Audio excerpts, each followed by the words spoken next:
Abby Martin works for RT. Now that is a television station connected to the Kremlin. So everybody suspects that they might be having a pro-Russian agenda on several different issues, and certainly on the issue of Ukraine.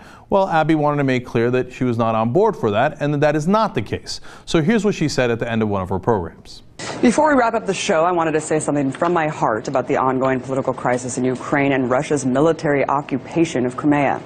Just because I work here for RT doesn't mean I don't have editorial independence. And I can't stress enough how strongly I am against any state intervention in a sovereign nation's affairs. What Russia did is wrong. I admittedly don't know as much as I should about Ukraine's history or the cultural dynamics of the region, but what I do know is that military intervention is never the answer. And I will not sit here and apologize or defend military aggression.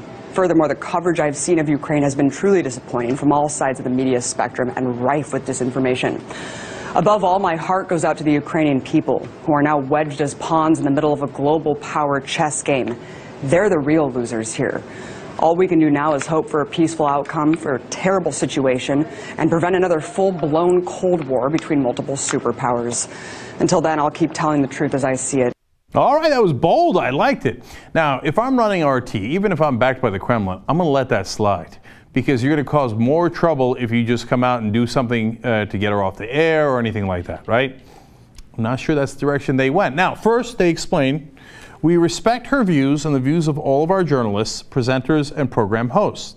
And there will be absolutely no reprimands made against Ms. Martin. Okay, great. That sounds terrific. Then they continue. In her comments, Ms. Martin also noted that she does not possess a deep knowledge of reality of the situation in Crimea. As such, we'll be sending her to Crimea to give her an opportunity to make up her own mind from the epicenter of the story. I read that, I was like, they're kidding, right? Well, we've been checking all day trying to reach RT to see if they're kidding. Turns out they're not kidding. They're thinking of sending her to Crimea. No, she is allowed to express any opinion she likes from Siberia. Okay. Jesus, man, that's a bad way to go. All right. Now, but you don't know that this is the other thing we checked in on. Maybe Abby thinks that that's great. Hey, look, I'm going to go cover the story from the heart of the story. That makes sense. Apparently not. Abby Martin tweeted, "Thanks for your article." She was referring to one of the people who wrote about it. "But I'm not going to Crimea, despite the statement RT has made. Please update accordingly." And if that wasn't clear enough, she later said, "Despite what RT has said, officially, I declined their offer to go to Crimea." So apparently they weren't joking. They really wanted to send her to Crimea. Now, how this story ends, we don't know yet. If RT was smart, they would certainly let this go and continue on.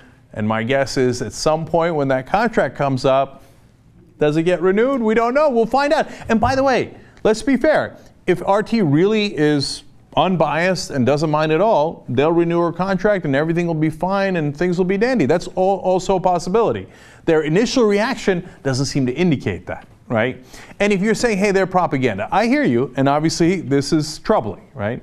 Also remember that when Ashley Banfield did a speech against the Iraq War, MSNBC, which at the time was conservative, and was trying to copy Fox News and try to outright wing them, literally took her off the air. She asked to be taken out of her contract, and they wouldn't let her out of her contract because they didn't want her on anybody's air. Then, on top of that, they literally moved her office into a closet. So, if RT is doing propaganda, they're not the only ones.